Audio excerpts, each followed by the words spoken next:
e nos encontramos reunidos para mais um estudo da obra da Joana de Ângeles, Plenitude.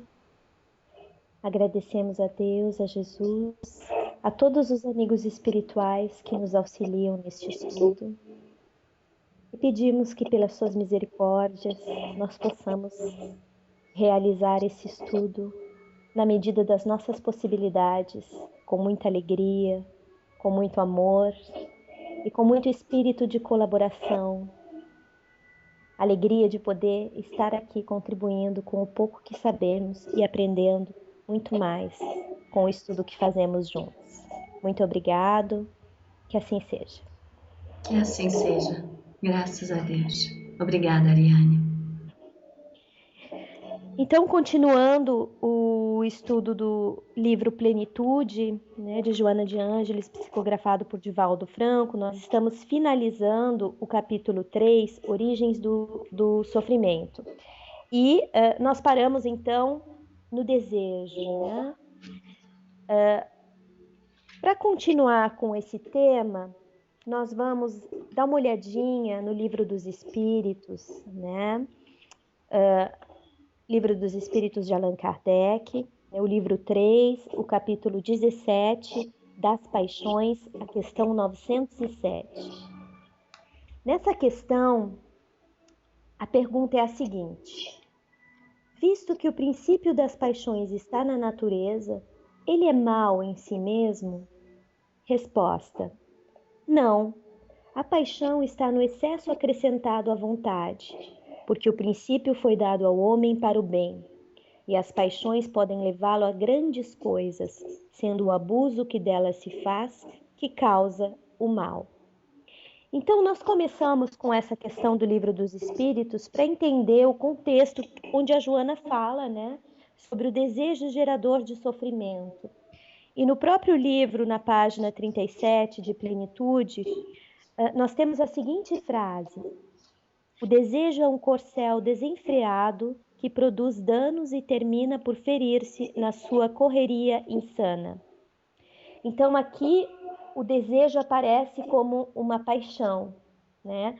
Ela nos coloca o desejo, né, paralelo a essa questão que a gente tem aqui no Livro dos Espíritos, essa questão 907, que nos fala que o problema não está na paixão ou não está no desejo em si, mas que está no excesso, né, no abuso que se faz tanto do desejo como da paixão, né? Então, ela continua no livro dizendo que a demonstração de lucidez e o equilíbrio da criatura é a satisfação ante tudo quanto a vida lhe concede, né? E que isso também não é uma atitude conformista, mas sim uma valorização consciente daquilo que a vida oferece, dos recursos, dos valores que chegam, né, para o bem-estar e para a harmonia anterior do indivíduo, né, nos relacionamentos e no grupo onde esse indivíduo se situa.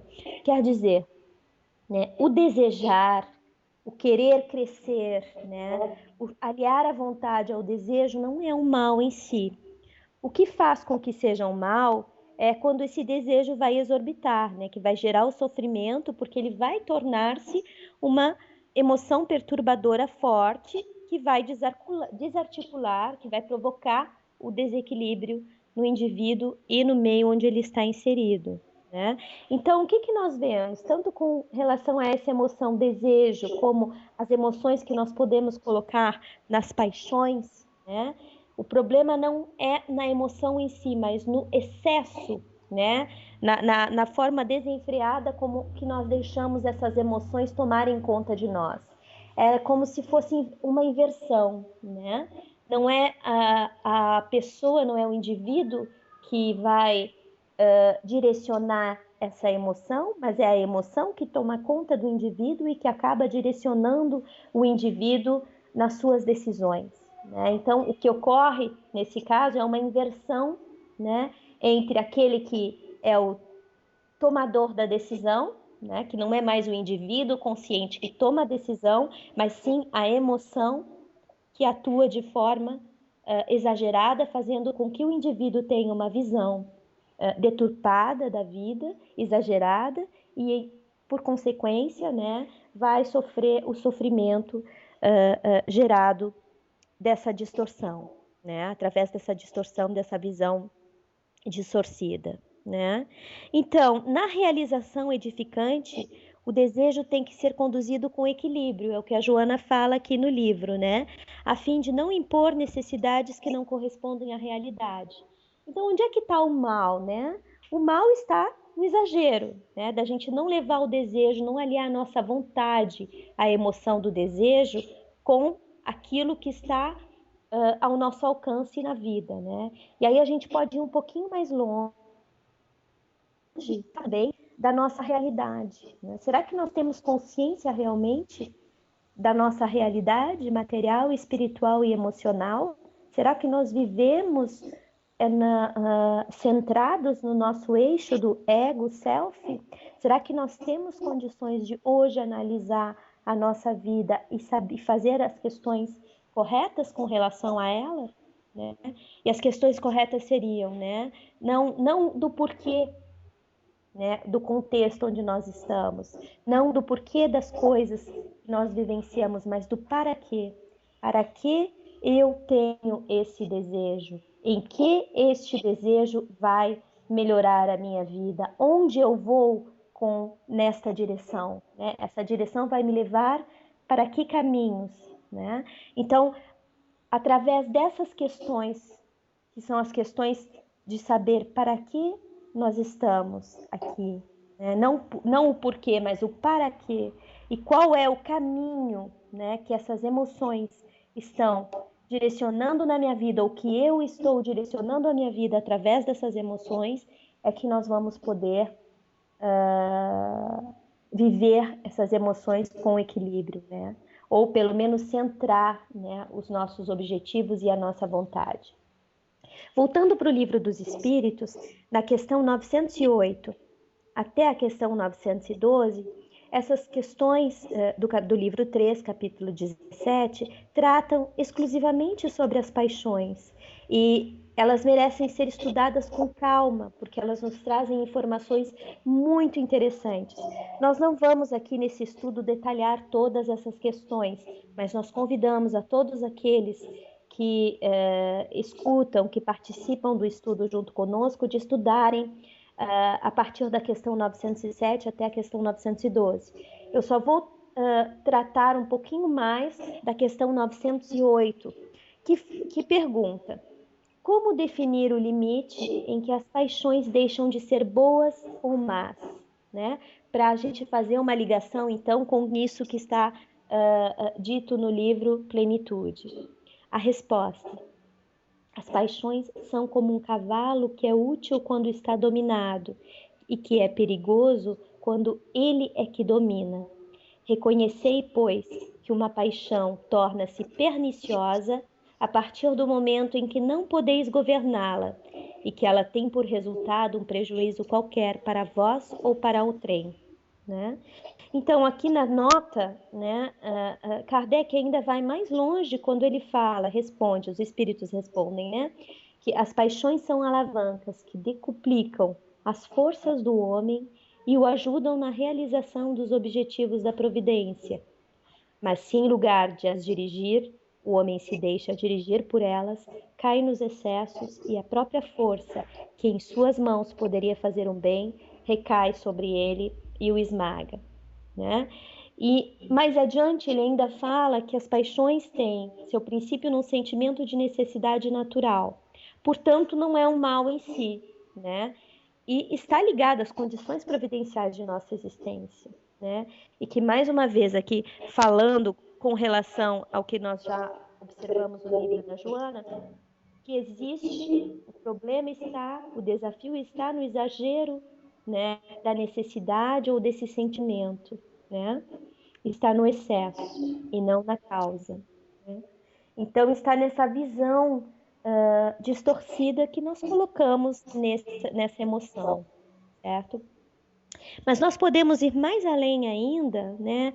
Dada essa base do Livro dos Espíritos, que não fala sobre as paixões, e dado o que a Joana de Ângeles fala sobre o desejo, aqui nesse capítulo do livro Plenitude, nós podemos buscar nas outras obras da Joana, né, o complemento sobre essas emoções, né? E aí eu passo a palavra para você, Mara, por favor, se você puder complementar para nós, né, com as outras obras da Joana de Ângeles, o que ela nos fala sobre o desejo, sobre essas emoções destruidoras.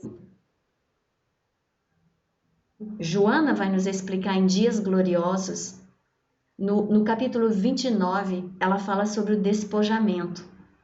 E a Joana diz que o despojamento é uma força, é um pensamento superior, o único capaz e o mais forte de eliminar o egoísmo e o orgulho da natureza humana. Então, a compreensão do que é o desejo vai nos ajudar a ir em direção contrária a tudo que é excesso. Se, por exemplo, nós agora temos um desejo, conscientes desse desejo, desta emoção se manifestando em nós, a primeira coisa que nós faremos, como você explicou muito bem, é: para que esse desejo? Para o ego ou para o self? Por que eu quero fazer dessa maneira? Por que eu tenho que ter? Vai alimentar quem? Quem esse desejo está alimentando quem? O ego ou o self?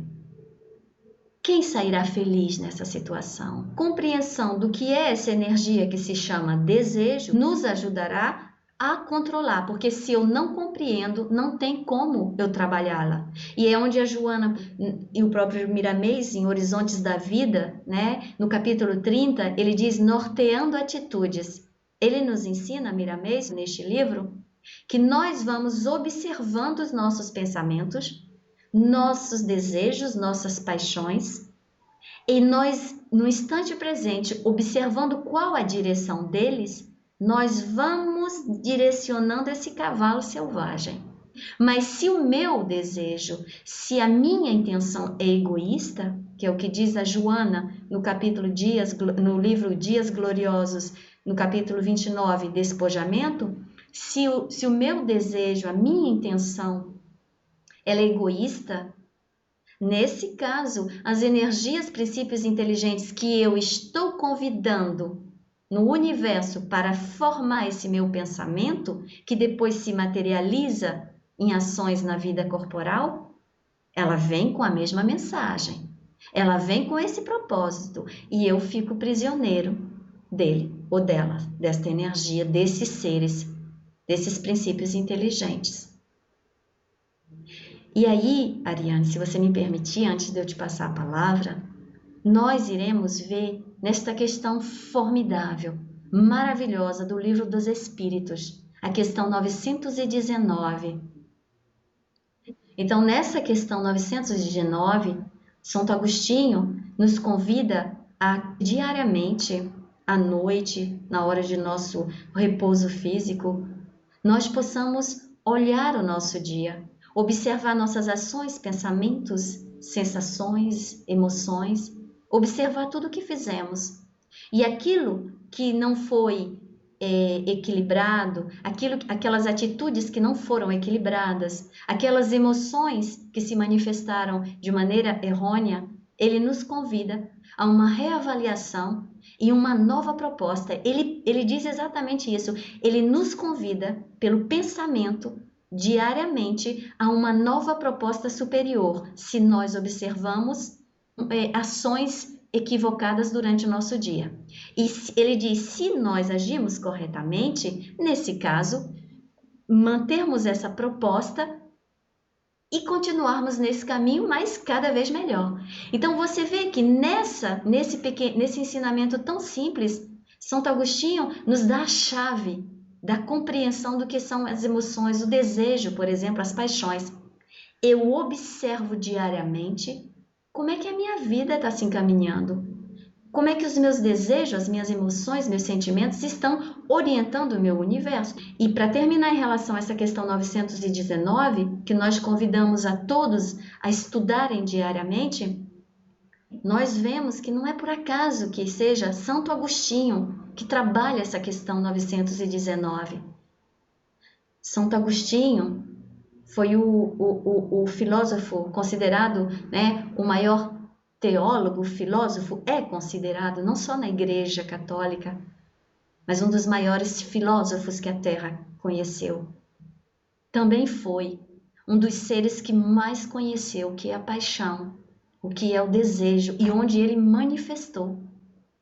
Até os 28 anos de idade, Santo Agostinho vivia para os seus desejos, para as suas paixões. E através das preces da sua mãe, da vigilância espiritual da sua mãe, Santa Mônica, que o envolvia diariamente em pensamentos superiores, emoções, sentimentos e sensações superiores, ele foi sendo conduzido até o encontro que ele teve com Jesus. Porque Santo Agostinho, desde criança, apesar de manifestar o lado passional, o lado dos desejos, do egoísmo e do orgulho, Santo Agostinho já era também um espírito bastante evoluído, a sabedoria interior, mas que não tinha espaço porque o ego falava. Sua mãe, que manifestava a presença do self, rodeava ele com essas vibrações, com as preces e a fé dela, as emoções de amor, a ligação dela com Jesus.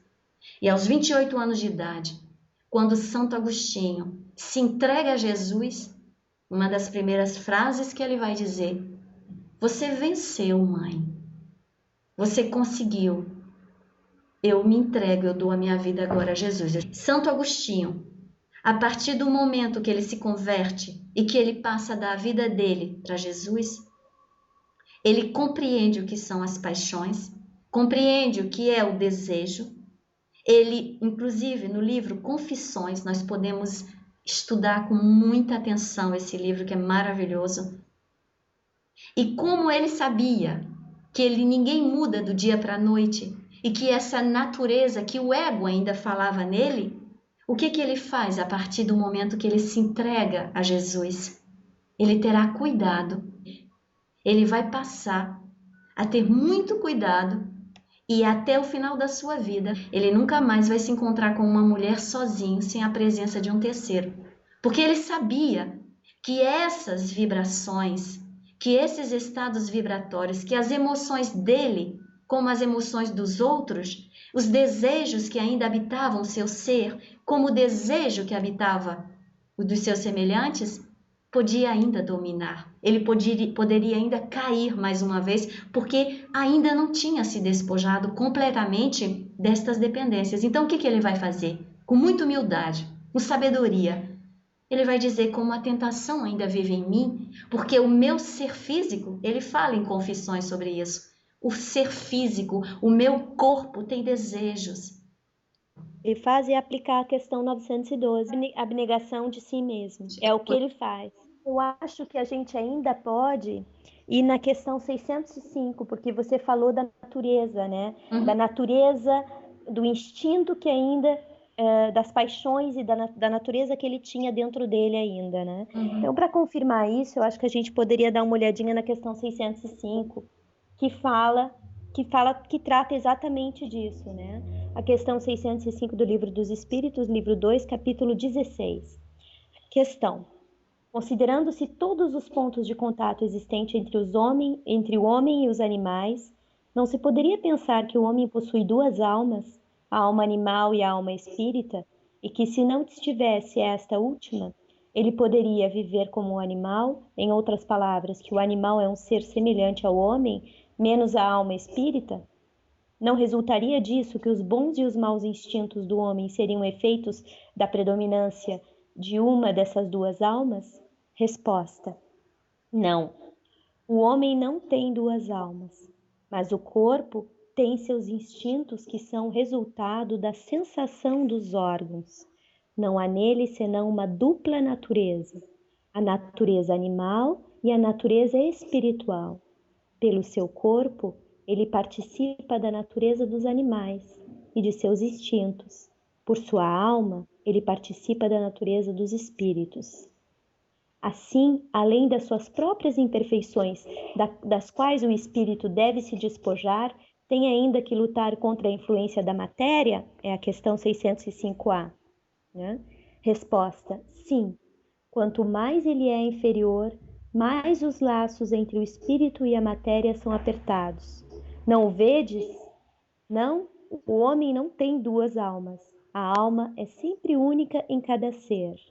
A alma do animal e a do homem são distintas uma da outra, de tal sorte que a alma de um não pode animar o corpo criado para a outra. Mas se o homem não tem alma animal, que por suas paixões o coloque ao nível dos animais, tem seu corpo que o rebaixa frequentemente até eles, porque seu corpo é um ser dotado de vitalidade, que tem instintos, porém inteligentes e limitados ao cuidado de sua conservação. Né? E ainda tem mais alguns detalhes aqui na nota dessa questão 605. Então, fazendo a ligação com isso que você falou do Santo Agostinho, né?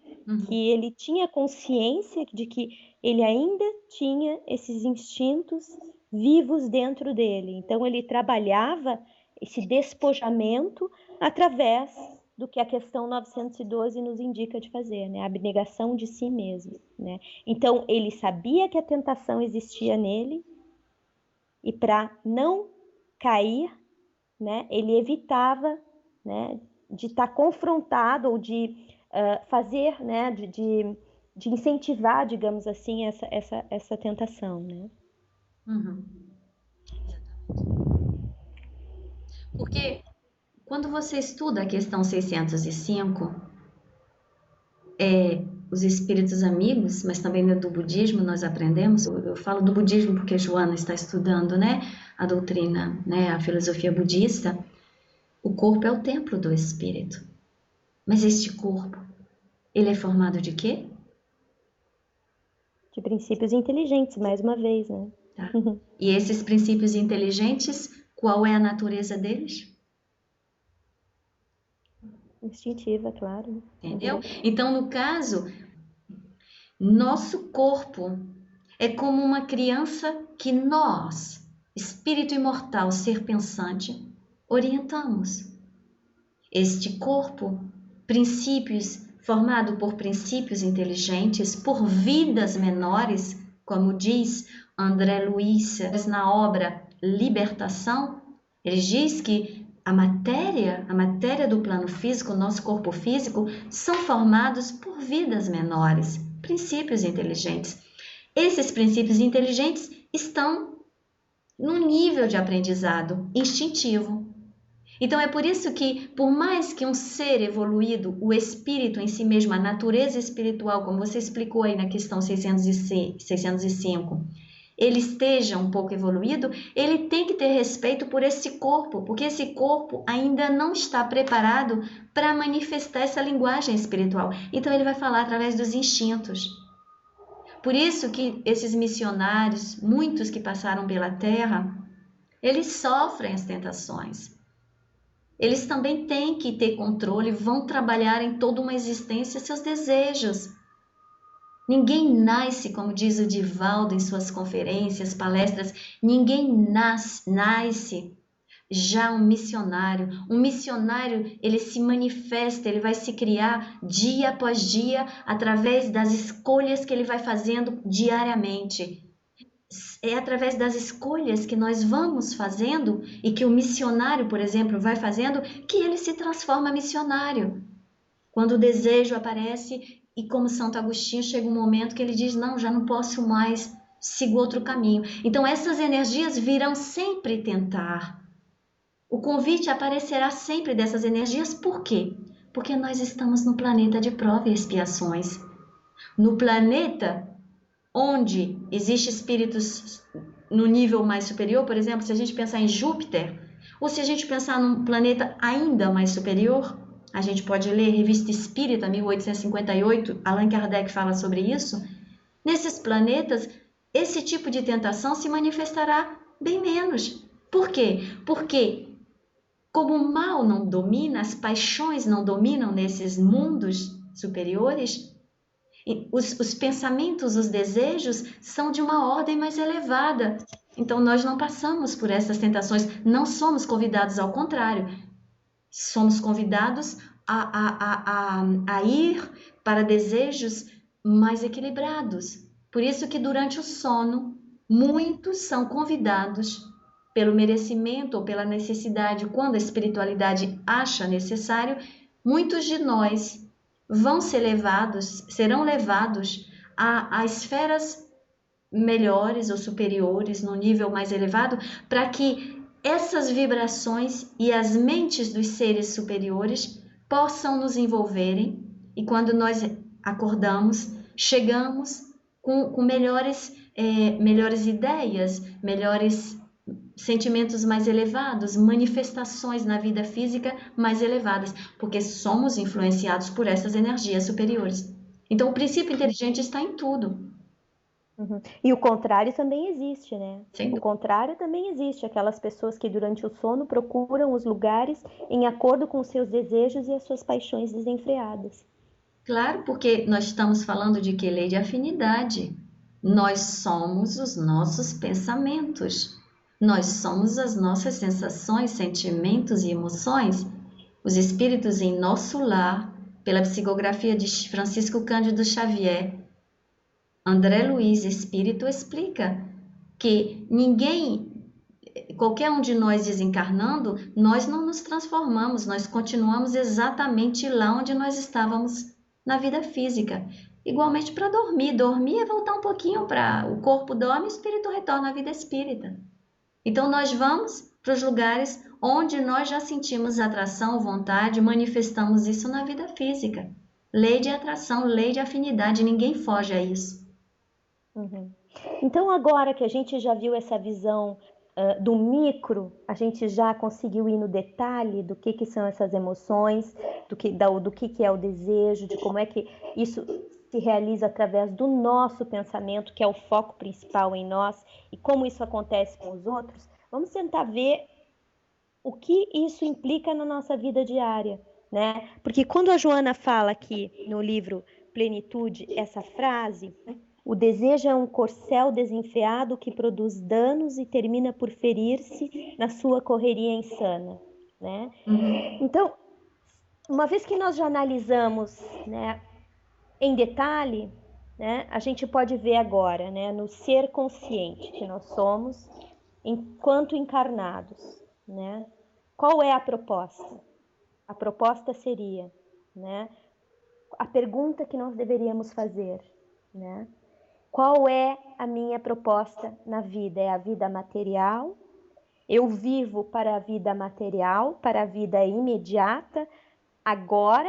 Ou eu vivo para a minha conquista imortal de ser imortal que eu sou? É o ego, como a gente começou a falar no início, é o ego que domina ou é o self que já está comandando essa casa mental espiritual, né? Então, qual é a minha proposta com relação à vida atual, à minha vida? Então, a gente pode dar um exemplo, né? Depois de tudo isso que você falou, né? A gente pode dar um exemplo com relação ao desejo, né? Hoje nós estamos numa sociedade extremamente informatizada, com as informações que nos chegam a todo instante. E o desejo? Como é que fica o desejo com relação a isso? As nossas necessidades, ligando o desejo às nossas necessidades reais, aquilo que nós estudamos até agora, que vem do nosso pensamento, dessas formas pensamento, e aquilo que vem externo, né? Quem chefia essa casa? É o ego ou é o self?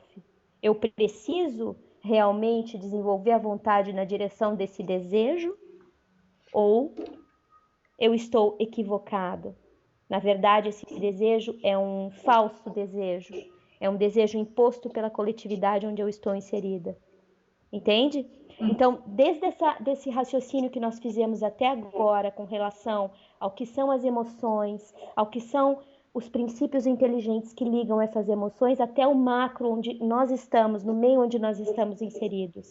né? Como a gente vai transpor todo esse conhecimento que nós temos com relação a essas emoções e com relação às vivências que nós temos, como Santo Agostinho nos fala na questão 919, como em toda consciência, na plenitude do nosso ser, nós vamos conseguir exercitar, então, o equilíbrio dessas emoções, desse desejo no contexto social onde nós vivemos, sem causar, sem fazer com que esses desejos tragam sofrimentos desnecessários para nós, que sejam desejos ilusórios, né? Desejos que nos são impostos no sistema onde nós estamos inseridos, a partir do conhecimento que nós temos de tudo isso, né? Então, eu acho que é muito importante a gente ligar tudo que a gente viu até agora com relação ao micro, de como isso se dá, quais são as causas, né? Como isso acontece dentro de nós, com a realidade externa que nós vivemos, né?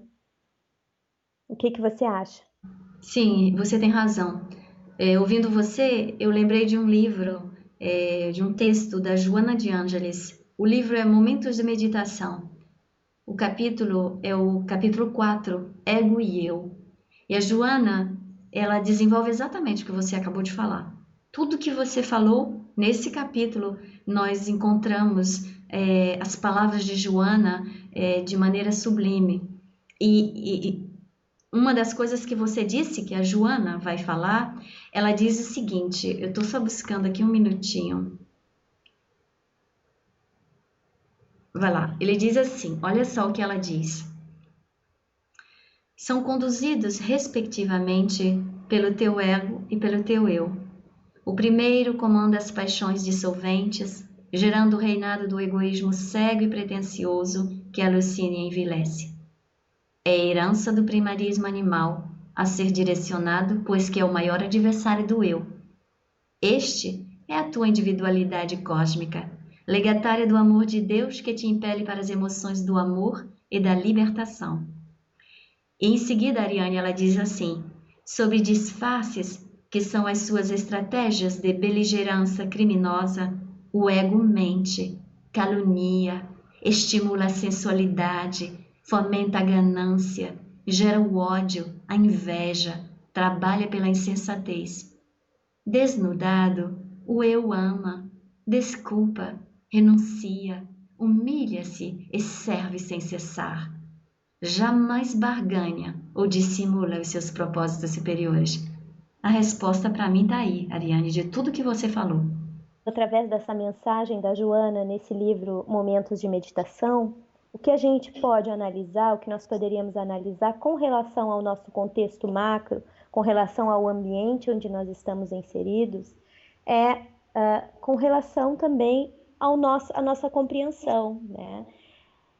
Os desejos, eles estão vindo dos estímulos externos, do que a sociedade está querendo, né, que seja uma necessidade para mim, ou eu tenho já a compreensão de que essa necessidade é uma necessidade do meu ser, é uma necessidade que não é necessária, né, não é um falso desejo, mas que não vai me agregar o valor real enquanto self, enquanto eu, enquanto espírito imortal, ou vai ser uma necessidade ligada ao meu ego, ligado aos meus desejos, das minhas personas, das minhas personalidades, que ainda estão no desenvolvimento superficial, né?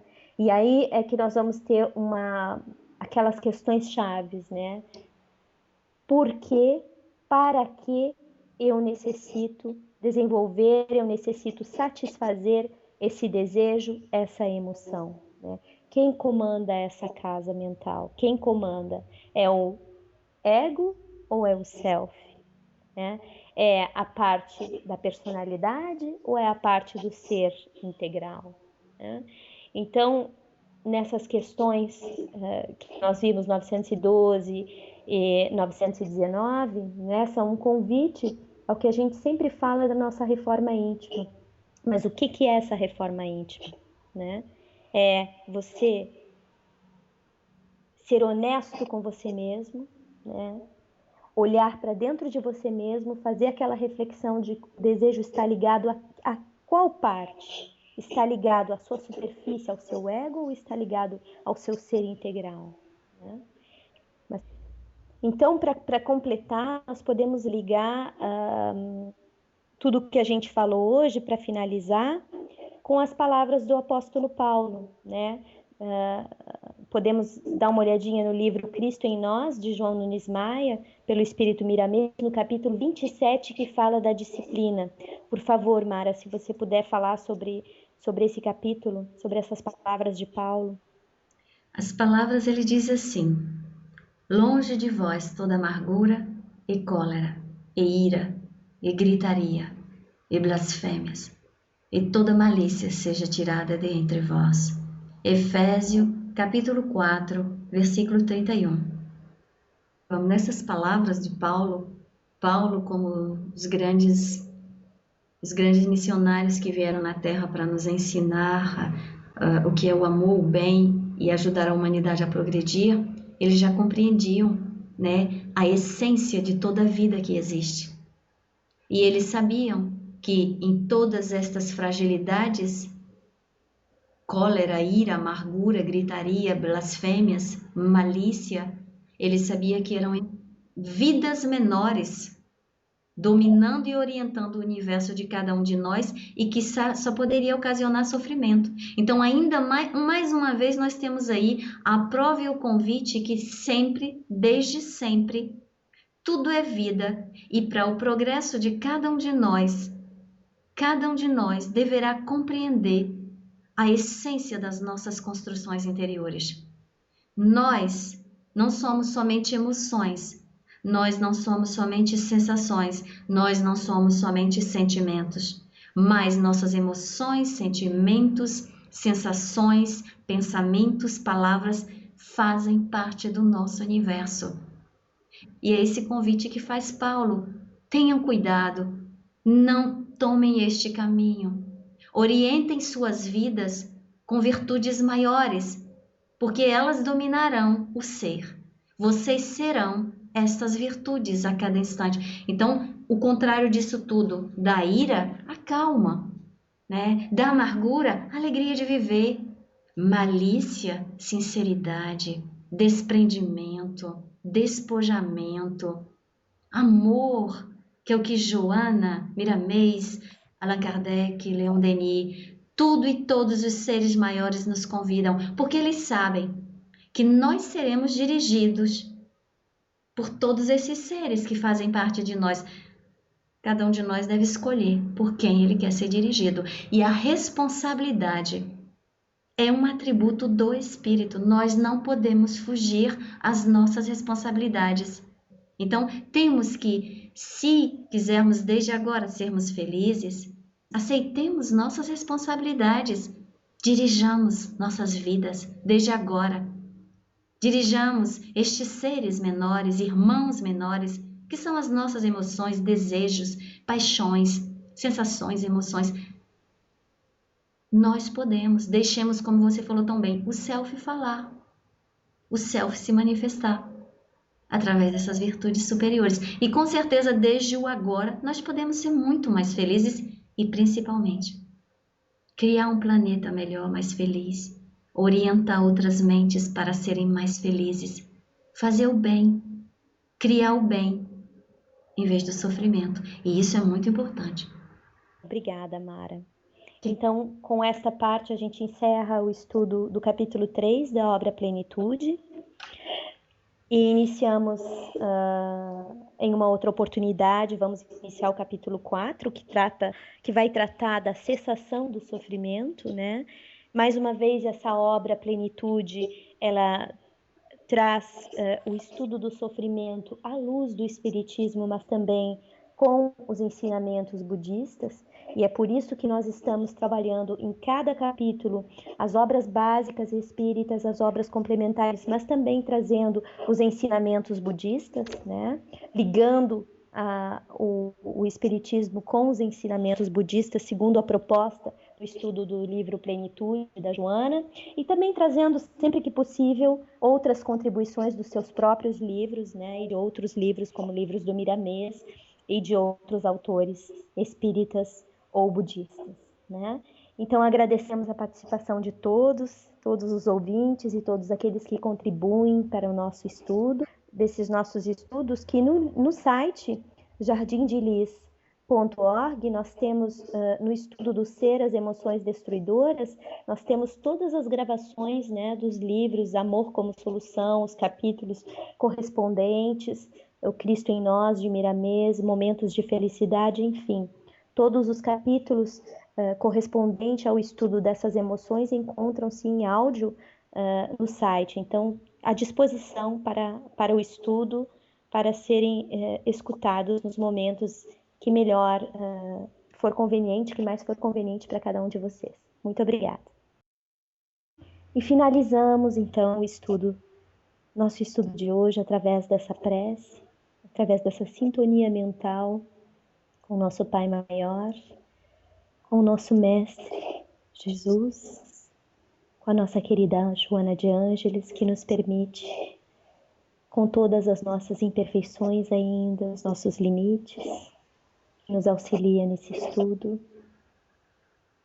a ampliarmos a compreensão das suas obras magníficas, que possamos compreender na integralidade do nosso ser, com todas as nossas emoções, sensações, pensamentos, sentimentos, na realidade do nosso ser físico, moral e espiritual, os ensinamentos desta obra Plenitude. Agradecemos a tudo e a todos e desejamos a todos os lares do universo, do nosso amado planeta, muita paz.